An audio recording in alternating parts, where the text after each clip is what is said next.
Hey everyone! In this video I'm not gonna tell you to watch an amazing Ukrainian movie. Actually quite opposite. I want to explain why aren't any, at least not the kind you actually want to watch. So what went so wrong? The answer lays way back in 1930s. That's really all you need to know to understand why today there is almost nothing left for us to see. The Soviet Union was always a totalitarian machine. It only had one true fate: communism as the only one way to live. And if any art didn't glorify the regime, well, what's the point of it? Film, as you know, is a really expensive thing. And back then, if you needed money for a movie, it had better be propaganda, or you won't have any money for your film. Let me show you what it means with the story of legendary Ukrainian director Alexander Dovzhenko. Kiev Film Studio, it's still named after Dovzhenko. I worked there myself, and every time I was blown away by one bizarre thing: the apple orchard. A massive orchard full of real apple trees, right in the middle of the studio. Every year they produce tons of fruit. Can you imagine something in Hollywood like that? Of course not. Studios are mostly sets and sound stages. They don't waste precious land on the actual trees. If they needed trees, they build fake ones. So what was the point? It's all because of Dovzhenko's film Earth. The first time when I saw it in film school, I honestly thought it was a joke. Pure, flat propaganda, worshipping Soviet Union. The scene was stuck with me the most. There is the tractor that breaks down in the middle of the village road. The villager boss says, "A Soviet tractor can't break down." The local boys scratch their heads and they pee in the radiator and the tractor fixed. I mean, really? I remember thinking, the studio should be renamed immediately. And here's a twist. When I rewatched Earth years later, I finally got it. For example, in 1958, at the World's Fair in Brussels, a group of 117 film historians called Earth one of the 12 greatest films ever made. And in 2015 it was chosen again for UNESCO Anniversary Festival. And the British Film Institute said the story doesn't even matter. It's about those powerful images: endless fields, ripe fruits, weathered human faces.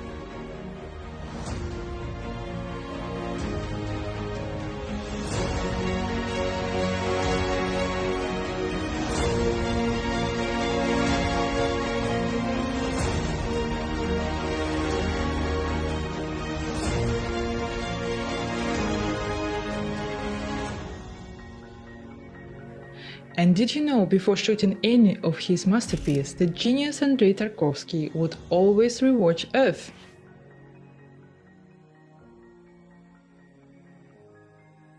Once you see it, you can't unsee it. And the deeper you look, the more you find. There are those stunning metaphors: the beauty of the land, the joy of the villagers, a peaceful world that was about to be replaced. Right at the start, an old man died peacefully in apple orchard, smiling like someone who lived good life. But right behind him, those tractor, cold, machinery, soulless. You can feel this shift in the editing, in the faces of the people suddenly look different.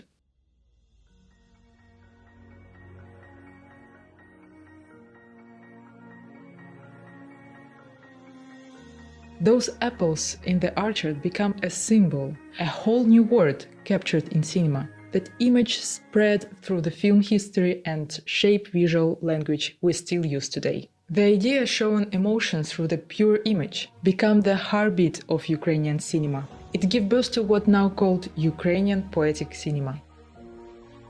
Even the animals in Earth shown human-like feelings.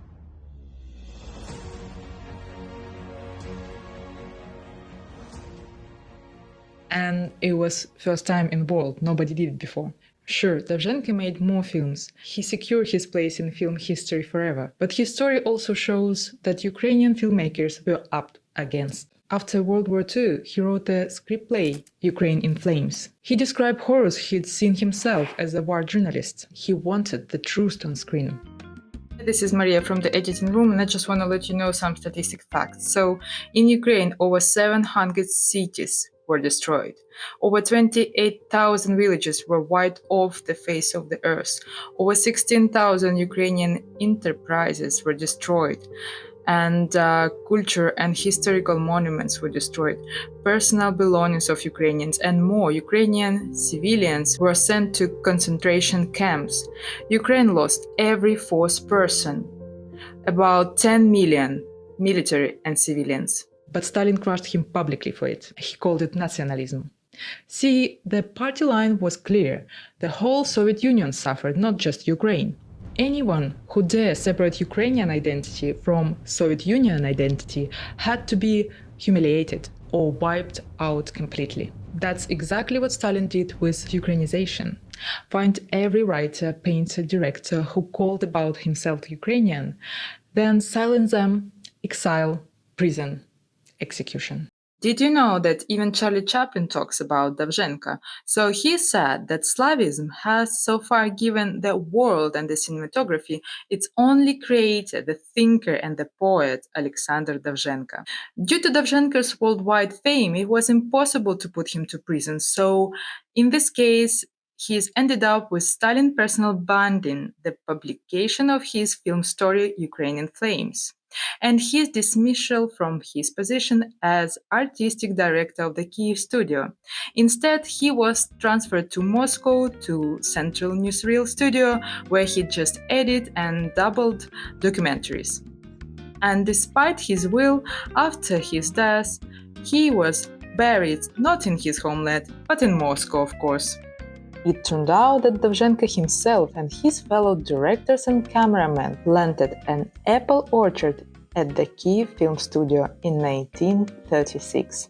Dovzhenko even set up an apiary in this orchard and hired a beekeeper who looked after the bees.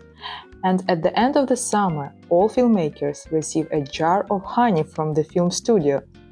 And those who did not receive the treasured jar immediately realized that Dovzhenko was not entirely happy with his work. This apple orchard has such an unusual history, which became a symbolic tombstone to honor the memory of the great Ukrainian film director. So that's the real reason why we don't have the rich line of Ukrainian films today. Back then, any sign of Ukrainian identity, in language, in script, even in the way how you told the story, could close every door to film school funding or working in the industry. Directors, writers, and artists were silent, imprisoners, or shot, like Lace Kurbos or Mike Johansson, and many other from so-called Execute Renaissance. If you are interested in learning more about Ukrainian Executed Renaissance, let me know in the comments and I will make a separate video about it. Legends like Dovzhenko and Zygovertov proved that Ukrainian cinema had huge potential, but Soviet system made sure it would never fully bloom. And that's why, for decades, there was simply no space for Ukrainian films to grow, until 60s, when Stalin was dead and Ukrainian culture finally had a tiny chance to bloom again.